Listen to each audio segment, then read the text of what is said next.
کیا آپ نے کبھی خوابوں سے بیدار ہو کر یہ محسوس کیا ہے کہ آپ گاڑی چلا رہے ہیں، کہ آپ ایک ایسے مقام پر پہنچ گئے ہیں جہاں موڑ اور رکنے کی ضرورت ہے، لیکن آپ واقعی میں یہ موڑ یا رکنا کو یاد نہیں رکھتے؟ بس اچانک آپ کو احساس ہوتا ہے کہ آپ گاڑی چلا رہے ہیں۔ تو آج کی کہانی کا آغاز کچھ اسی طرح ہوتا ہے۔ میں چھٹیوں کے لیے کالج سے گھر جا رہا تھا۔ یہ راستہ میں نے اس وقت تک 19 بار طے کیا تھا، تو قدرتی طور پر میں سڑک سے کافی واقف ہو چکا تھا۔ میرا ذہن کہیں لاکھوں میل دور تھا جب میں نے آخر کار اپنے سامنے سڑک پر نظر ڈالی۔ میں نے اسٹیئرنگ وہیل پر اپنے ہاتھوں کو دیکھا۔ میں نے اسے ایک گرفت میں پکڑا ہوا تھا اور میری گاڑی کی گھڑی پر 12 بج رہے تھے۔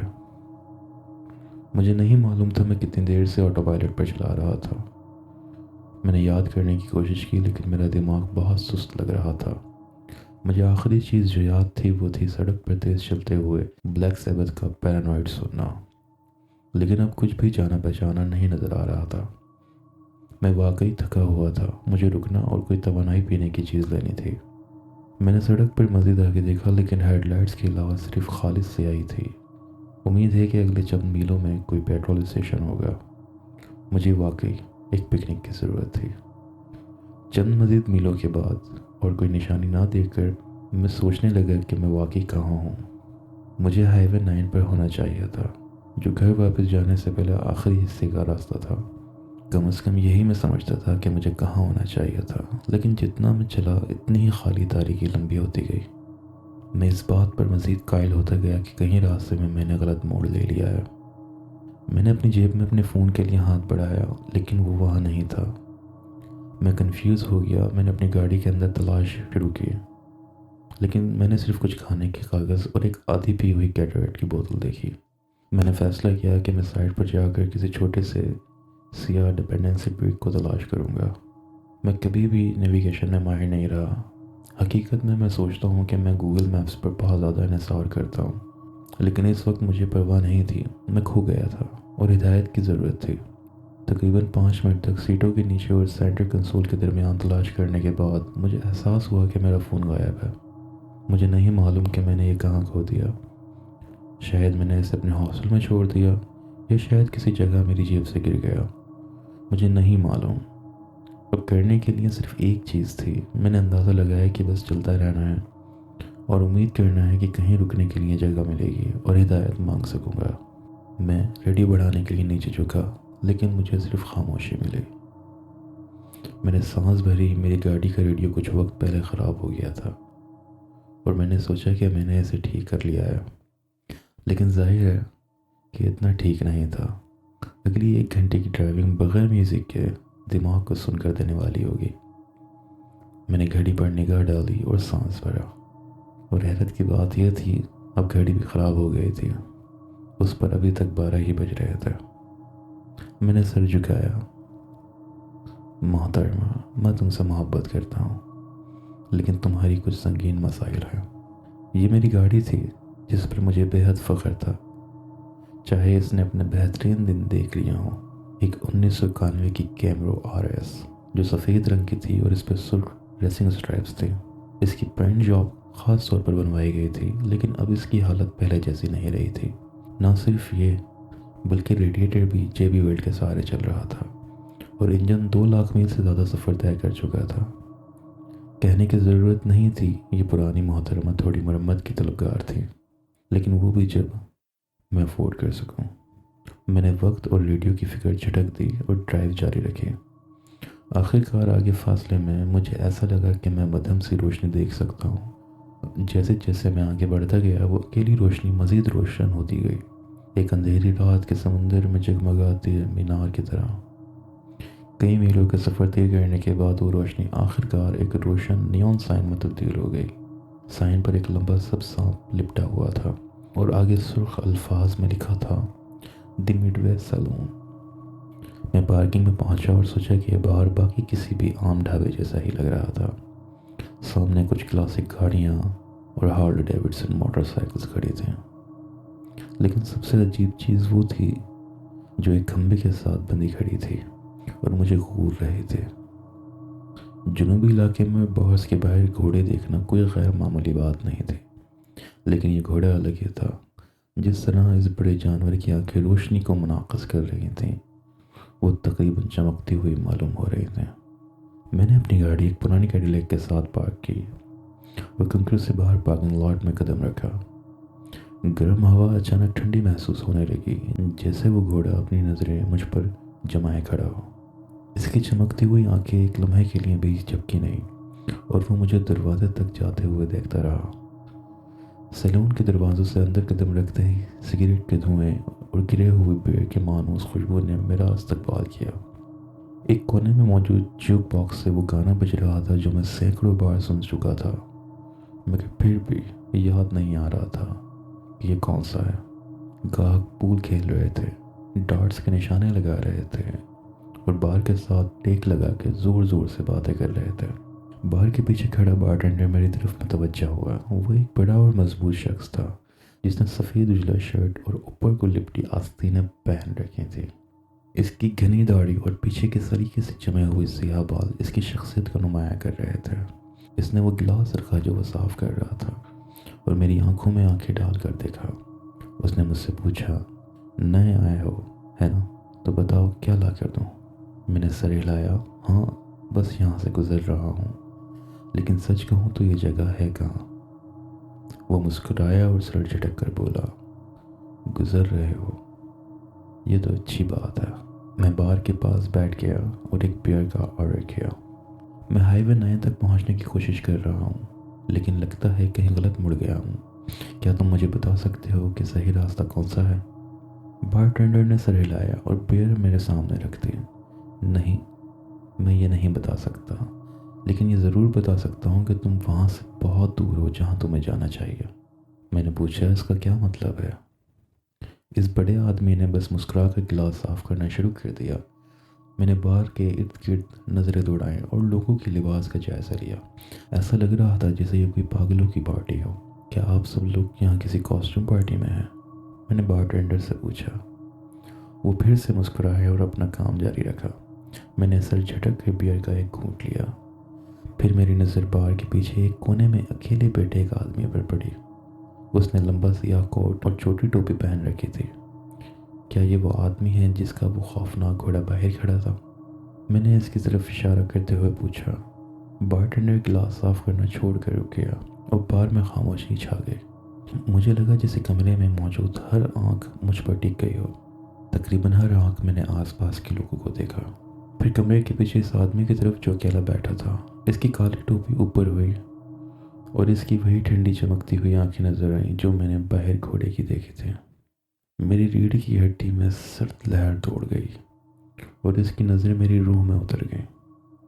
مجھے لگا جیسے وہ میرے وجود کے ہر پہلو کو دیکھ رہا ہو۔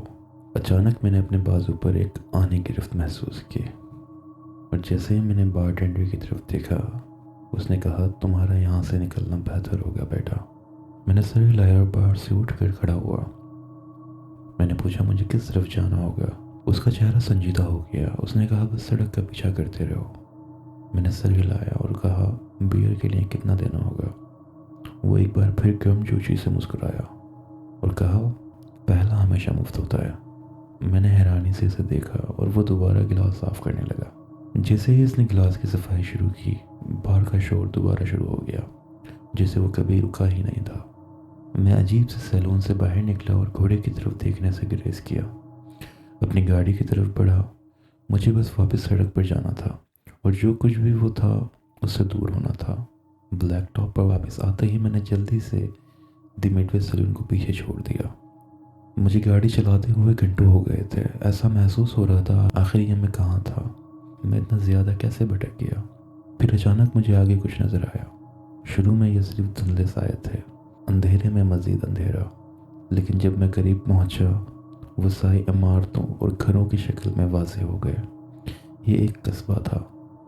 جیسے ہی قصبہ قریب آیا، میرا تھکا ہوا دماغ یہ سمجھ گیا کہ یہاں کچھ عجیب ہے۔ یہ ایک قصبہ تھا لیکن بغیر روشنیوں کا۔ میں پریشانی میں خود سے کہنے لگا، یہ کیا ہو رہا ہے؟ وہ سڑک جس پر میں تھا سیدھے ساری قصبے کے بیچوں بیچ جا رہی تھی۔ میں نے گاڑی کی رفتار کم کر دی اور دائیں بائیں دیکھنا شروع کیا۔ جو عمارتیں سڑک کے کنارے تھیں وہ پرانی لگ رہی تھیں، گہرے سرخ اینٹوں اور لکڑی سے بنی ہوئی، لیکن وہ خستہ یا خالی نہیں تھیں، بس تاریک اور خاموش تھیں۔ وہاں اسٹریٹ لائٹس بھی تھیں، لیکن ان میں سے کوئی روشن نہیں تھی۔ میں نے قصبے میں کوئی اور گاڑی بھی نہیں دیکھی۔ سچ کہوں تو میں نے پوری رات کوئی اور گاڑی نہیں دیکھی تھی۔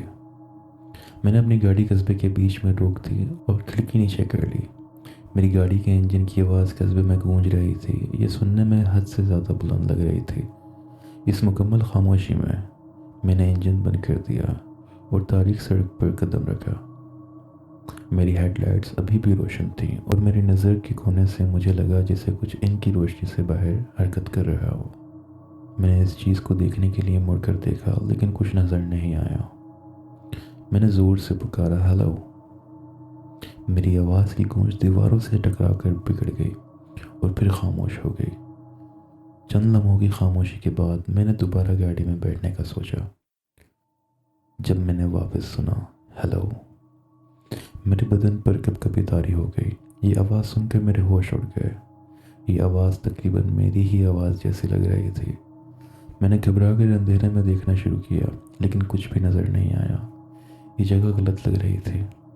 سمجھ نہیں آ رہا تھا کہ کیوں، لیکن مجھے ہر طرف سے نظروں کا احساس ہو رہا تھا، جسے بار میں محسوس ہوا تھا، لیکن یہاں بھی مجھے کوئی نظر نہیں آ رہا تھا۔ میں نے آہستہ سے کہا، ہیلو۔ خاموشی کی گہرائی نے میرے الفاظ کو نگل لیا۔ کسی نے سرگوشی میں جواب دیا، ہیلو۔ میں نے فوراً اپنی گاڑی کی طرف بھاگتے ہوئے چھلانگ لگا دی۔ میرا دل زور زور سے دھڑک رہا تھا۔ آواز میرے بالکل پیچھے تھی، جسے میں اپنے گردن پر کسی کی گرم سانس محسوس کر سکتا ہوں۔ میں نے جلدی سے گاڑی کی چابی گھمائی، لیکن گاڑی نے اسٹارٹ ہونے سے انکار کر دیا۔ اچانک گلی کے آخر میں ایک اسٹریٹ لائٹ چمکنے لگی۔ روشنی کے نیچے ایک آدمی کھڑا تھا۔ میں زیادہ تفصیلات نہیں دیکھ سکا تھا، لیکن جو نظر آیا اس نے میرے رونگٹے کھڑے کر دیا۔ اس کے کپڑے پھٹے ہوئے تھے اور اس کی جلد جلی ہوئی تھی، جیسے کوئلے کی طرح۔ وہ ٹیڑھا کھڑا تھا، میری طرف دیکھ رہا تھا۔ جیسے ہی روشنی دوبارہ بند ہوئی، وہ غائب ہو گیا۔ میں نے چابی دوبارہ گھمائی اور بقلاہٹ میں اپنے آپ سے باتیں کرتے ہوئے کہنے لگا، چلو یار، اسٹارٹ ہو جاؤ۔ روشنی پھر چمکی اور اب وہاں درجن بھر جلی ہوئی شکلیں کھڑی تھیں۔ وہ جھٹکوں سے ہل رہے تھے اور ان کی حرکات میری طرف پڑنے لگیں۔ انہوں نے میرے ہی لہجے میں چلایا، چلو یار، اسٹارٹ ہو جاؤ۔ میں نے دہشت زدہ ہو کر دیکھا کہ وہ روشنی کے بجھتے ہی بھاگنے لگے۔ آخرکار انجن نے زور سے دھڑکنا شروع کیا اور میں نے اسے گیئر میں ڈال دیا۔ جب میں تاریکی شہر سے گزرا تو میری ہیڈ لائٹ نے درجنوں مزید جلتے ہوئے سیاہ سائے کو اجاگر کیا۔ ان کی ہڈیوں جیسے ہاتھ میرے لیے پھیلے ہوئے تھے۔ جب میں ان کے پاس سے گزرا، میں نے سنا کہ ان کے ناخن میرے کار کے پینٹ میں کھردرا پن پیدا کر رہے ہیں۔ میں شہر سے تیزی سے نکلا اور لمبی تاریکی سڑک پر واپس آ گیا۔ میرا سر چکرا رہا تھا۔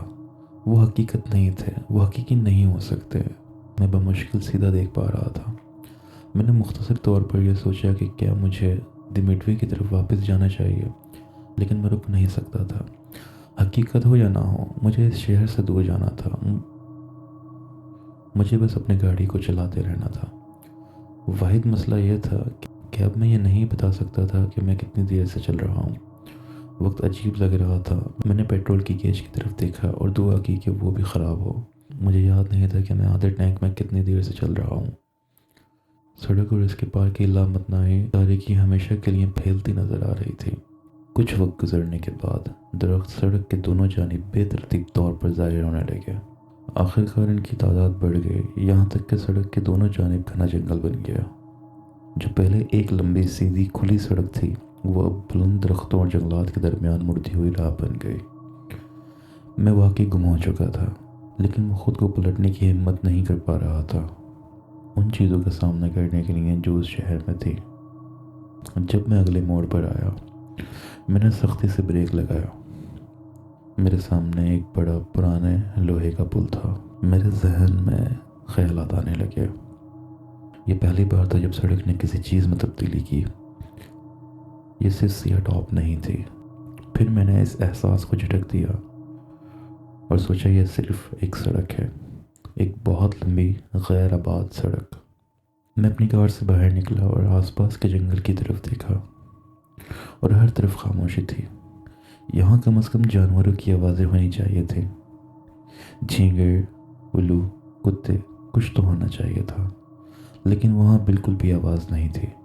میں پرانے پل کی طرف بڑھا۔ مجھے یقین نہیں تھا کہ اس پر چلنا محفوظ ہوگا۔ مجھے دیکھنے کی ضرورت تھی کہ یہ صحیح ہے کہ نہیں۔ میری قدموں کی آواز جنگل میں گونج رہی تھی جب میں اس جگہ پر پہنچا جہاں سڑک کی سطح لکڑی کی تختیوں سے ملی۔ میں نے نیچے جھک کر دیکھا اور گہرا سیاہ سڑک خراب نظر آنے والی لکڑی میں تبدیل ہو گیا۔ میں نے محتاط طور پر اپنا پاؤں بڑھایا اور لکڑی پر رکھ دیا۔ یہ قدم سے زیادہ بلند آواز میں گونج رہا تھا جو ہونا چاہیے تھا، اور یہ پل کے نیچے کچھ گہرائی میں گونج رہا تھا۔ یہ کافی مضبوط لگ رہا تھا، لہٰذا میں اس پر چلا گیا۔ اس کی ساخت کو جانچنے کے لیے میں اوپر نیچے چھلانگ لگا کر دیکھنے لگا۔ تبھی میں نے ایک آواز سنی، کیا وہاں کوئی ہے؟ میں تھم گیا۔ یہ ایک عورت کی آواز تھی اور یہ پل کے نیچے سے آ رہی تھی۔ اس نے پکارا، ہیلو، کیا وہاں کوئی ہے؟ میں آہستگی سے مڑا اور اپنی گاڑی کی طرف واپس جانے لگا۔ اس بار یہ میری آواز کی نقل نہیں تھی، لیکن میں پھر بھی کسی پر اعتماد نہیں کر سکتا تھا جو پلوں کے نیچے گھوم رہا ہو۔ میں نے 3 قدم ہی اٹھائے تھے کہ تختے میرے قدموں کے نیچے چرچرانے لگے۔ عورت کی آواز دوبارہ آئی، ہیلو، مجھے مدد کی ضرورت ہے، براہ کرم میں زخمی ہوں۔ میں نے گہرا سانس لیا۔ آواز مخلص لگ رہی تھی۔ اگر یہ کوئی میری طرح کا ہی شخص ہوتا، اس سڑک پر کھویا ہوا اور نیچے پھنس گیا ہوتا تو میں اسے ایسے کیسے چھوڑ سکتا تھا؟ میں نے پکارا، ہیلو، میں یہاں ہوں، آپ کدھر ہیں؟ آواز نے سکون کے ساتھ کہا، اوہ، خدا کا شکر ہے، میں نیچے ہوں، پل کے نیچے۔ میں گر گئی تھی اور میرا پیر ایک پتھر کے نیچے پھنسا ہوا ہے۔ کیا آپ نیچے آ کر میری مدد کر سکتے ہیں؟ میں نے کہا، ٹھیک ہے، مجھے اپنی گاڑی سے ٹارچ لانے دیں۔ کیا نیچے جانے کے لیے کوئی راستہ ہے؟ ہاں، میں ایک راستہ دیکھ سکتی ہوں، بس میری آواز کی پیروی کریں۔ میں جلدی سے اپنی گاڑی تک پہنچا اور ٹرنک سے ایک بھاری میگ لائٹ نکالی۔ خوش قسمتی سے بیٹریاں ٹھیک تھیں اور میں نے پل کے نیچے جانے والا راستہ تلاش کر لیا، اور میں نے کہا، ٹھیک ہے، میں آ رہا ہوں۔ عورت نے کہا، براہ کرم جلدی کریں، میں یہاں کافی دیر سے ہوں، کوئی بھی میری مدد کے لیے نہیں رکتا۔ میں راستے کے درمیان پہنچا تو رک گیا۔ آپ نے سڑک پر دوسری گاڑیاں دیکھی ہیں؟ میں نے اس سے سوال کیا۔ آواز لمحے بھر کے لیے خاموش رہی، پھر کہا، براہ کرم جلدی کریں، درد ہو رہا ہے۔ میں نے کہا، 1 منٹ، مجھے لگتا ہے کہ میری گاڑی میں فرسٹ ایڈ کٹ ہے، میں اسے لے آتا ہوں۔ پھر آواز غصے میں گونجی، نہیں۔ پھر نرم ہو گئی، بس تھوڑا قریب آ جائے۔ میں آپ کی روشنی دیکھ سکتی ہوں، آپ قریب پہنچ گئے ہیں۔ جہاں میں کھڑا تھا پل میرے نیچے کا منظر چھپا رہا تھا، لیکن اگر میں جھک جاتا تو میں دیکھ سکتا تھا۔ میں آہستگی سے جھکا اور اپنی ٹارچ کی روشنی پل کے نیچے پتھروں پر ڈالی۔ آواز نے کہا، یہی ہے، تھوڑا اور آگے۔ میں نے روشنی کو بائیں طرف گھمایا اور گندی سفید کپڑے کا ایک ٹکڑا دیکھا۔ میں آگے بڑھا اور قریب سے دیکھنے لگا۔ یہ کپڑا ایک پرانے داغدار لباس کا حصہ تھا، اور میں نے دیکھا عورت کی لاش پتھروں کے درمیان بری طرح ٹوٹی ہوئی پل کے نیچے پڑی تھی۔ لگتا تھا کہ وہ کافی عرصے سے مر چکی تھی۔ جب میری روشنی عورت کے چہرے پر پڑی تو وہ مسکرانے لگی۔ اس کی مسکراہٹ وسیع ہوتی گئی اور اس کی آنکھوں میں ایک جنونی جوش نظر آنے لگا۔ اس نے بولا، تم نے مجھے ڈھونڈ لیا، اور پھر اپنے کمر سے سیدھی اٹھ بیٹھی۔ اس کے جوڑ پرانی لکڑی کی طرح چرچرائے۔ میں پیچھے ہٹنے لگا، تبھی وہ چاروں ہاتھوں اور پیروں پر چلتی ہوئی میری طرف لپکی۔ میں نے مڑ کر تیزی سے پہاڑ کے اوپر اپنی گاڑی کی طرف دوڑ لگائی۔ میرا دل زور سے دھڑک رہا تھا۔ میں اسے اپنے پیچھے سن سکتا تھا، اس کے ہاتھ اور پیر زمین پر مکڑی کی طرح تیزی سے چل رہے تھے۔ جیسے ہی میں اپنی گاڑی کے قریب پہنچا، مجھے اپنی پیٹھ پر ایک زوردار جھٹکا محسوس ہوا۔ وہ مجھ پر تھی اور وہ مجھے کاٹ رہی تھی اور اپنے ناخنوں سے خراش ڈال رہی تھی۔ میں زمین پر گرا اور سڑک کے پار لڑکھڑاتا ہوا اسے خود سے دور پھینک دیا۔ میں فوراً اٹھا ہی تھا کہ وہ مجھ پر چپٹی۔ میں پیچھے ہٹا، بھاری میگلائٹ کو گھما کر اس کے سر پر مارا۔ وہ تکلیف سے پیچھے ہٹی اور زمین پر گر کر رونے لگی۔ براہ کرم مجھے مت مارو، مجھے صرف مدد کی ضرورت تھی۔ وہ روئی اور اپنے ہاتھ دفاع کے لیے اٹھا لیا۔ میں حیرت میں پیچھے ہٹ گیا۔ تم نے مجھ پر حملہ کیا، اور میں اس پر زور سے چلایا۔ وہ سسکی، نہیں، مجھے صرف مدد کی ضرورت تھی اور تم نے مجھے مارا۔ میں نے سر ہلایا، میں یہ نہیں کر رہا، پیچھے رہو اور میں یہاں سے چلا جاؤں گا۔ میں آہستہ آہستہ اپنی گاڑی کی طرف بڑھا اور دروازہ کھولا۔ میں نے صرف ایک لمحے کے لیے نظریں ہٹائیں اور اچانک وہ مجھ پر دوبارہ جھپٹ پڑی۔ اس نے ٹارچ کو دور پھینک دیا اور مجھے زمین پر گرا دیا۔ اس نے میرے کندھوں اور سینے میں اپنے ناخن گاڑ دیے اور میرے چہرے کو کاٹنے کی کوشش کی۔ اس کی آنکھیں ابلی ہوئی اور دانت غیر معمولی طور پر بڑے اور تیز تھے۔ میں اسے خود سے ہٹا نہیں پا رہا تھا، اس لیے میں نے اس کی گردن کو دونوں ہاتھوں سے پکڑا اور پوری قوت سے دبانے لگا۔ خوف اور ایڈرلین میرے اندر دوڑ رہے تھے۔ میں نے اپنی آنکھیں بند کر لیں اور پوری طاقت سے دباؤ برقرار رکھا جب تک کہ وہ آہستہ آہستہ مزاحمت کرنا بند نہ کر دے اور بے جان نہ ہو جائے۔ میں نے اس کی لاش کو خود سے دور پھینکا اور خوفزدہ ہو کر اسے دیکھا۔ موت کے بعد وہ ایک عام عورت لگ رہی تھی، گندی اور زخمی، لیکن عام، اور میں نے اسے مار ڈالا تھا۔ میں جھک کر رونے لگا۔ جو میں نے کیا تھا اس سے مجھے گھن آ رہی تھی۔ مجھے یہاں سے نکلنا تھا۔ جیسے ہی میں گاڑی کی طرف مڑا، میرے پیچھے پڑی مردہ عورت ہنسنے لگی۔ لاش کی طرف دیکھنے پر میں نے دیکھا کہ وہ وہیں پڑی ہوئی تھی۔ اس کی دھاتوں بھری مسکراہٹ واپس آ گئی تھی، لیکن اس کی آنکھیں مکمل طور پر خالی تھیں۔ اس نے ہنستے ہوئے کہا، براہ کرم مجھے مت مارو۔ میری سانسیں تیزی سے چلنے لگی۔ تم آخر ہو کیا؟ اس کا سر میری طرف مڑا اور اس کی مسکراہٹ مزید پھیل گئی، اور اس نے کہا، میں وہ ہوں جو تم بنو گے۔ ایک لمحے میں وہ دوبارہ اپنے پیروں پر کھڑی ہو گئی اور اس نے اپنے ہاتھ میری گردن کی گرد لپیٹ دیا۔ مجھے لگا کہ میرے پاؤں زمین چھوڑ چکے ہیں جب اس نے میری سانس کو مزید سختی سے دبانا شروع کر دیا۔ میں گھٹ رہا تھا۔ میں نے زور لگایا، لاتیں ماری، لیکن خود کو آزاد نہیں کر سکا۔ اس کا جبڑا کھلا اور مزید کھلتا گیا۔ اس کے اندر دانتوں کی قطاریاں نمایاں ہو گئیں، تیز اور خوفناک۔ مجھے یقین نہیں ہو رہا تھا یہ میرا اختتام تھا، اور میں سمجھ بھی نہیں پا رہا تھا کہ یہ سب ہو کیا رہا ہے۔ جیسے ہی میرا شعور مدھم بڑھنے لگا، ایک دھماکہ ہوا جیسے آسمان میں گرج سنائی دی اور ایک روشنی چمکی۔ میں زمین پر گر پڑا، ہانپتے ہوئے، کھانستے ہوئے۔ عورت نما مخلوق کا ایک بازو اب بھی میرے گردن پر جکڑا ہوا تھا۔ میں نے اسے بامشکل ہٹایا اور اوپر پھینک دیا۔ اس کے چہرے پر حیرت کا تاثر تھا۔ پھر ایک اور دھماکہ ہوا اور روشنی نے آسمان کو جگمگایا اور اس کی پیشانی کے درمیان جلتا ہوا سوراخ نمودار ہوا۔ وہ زمین پر گرتے ہی راکھ کے ڈھیر میں بدل گئی۔ میں اٹھا اور سڑک کی طرف دیکھا، لیکن کچھ نظر نہیں آیا۔ میں نے پہلے اسے سنا، بھاری قدموں کی آوازیں اور ان کے ساتھ چمکتے ہوئے جھنجھناہٹ۔ پھر اندھیرے سے دو ٹھنڈی چمکتی ہوئی آنکھیں نمودار ہوئیں۔ وہ آ رہا تھا، اور میں رک کر یہ دیکھنے کے موڈ میں نہیں تھا کہ وہ کیا چاہتا ہے۔ میں نے بس وہاں سے نکلنے کا فیصلہ کیا، راکھ کے ڈھیر کے اوپر سے چھلانگ لگائی اور اپنی گاڑی میں جا بیٹھا۔ میں نے ایک دم گاڑی کا ایکسیلیٹر دبایا اور پل کے پار نکل گیا، دعا کرتے ہوئے کہ کسی طرح اس منحوس سڑک سے نکل سکوں۔ جیسے ہی میں جنگل کے علاقے سے نکلا، میں نے ایکسیلیٹر کو اور زور سے دبایا۔ اسپیڈومیٹر کی سوئی 85 پر گئی، پھر 100، پھر 120 تک پہنچ گئی۔ جب میں نے پیڈل کو فلور تک دبا دیا اور اپنے تمام خوف، غصے اور بے بسی کو چیخ کر نکالا، وقت اور میل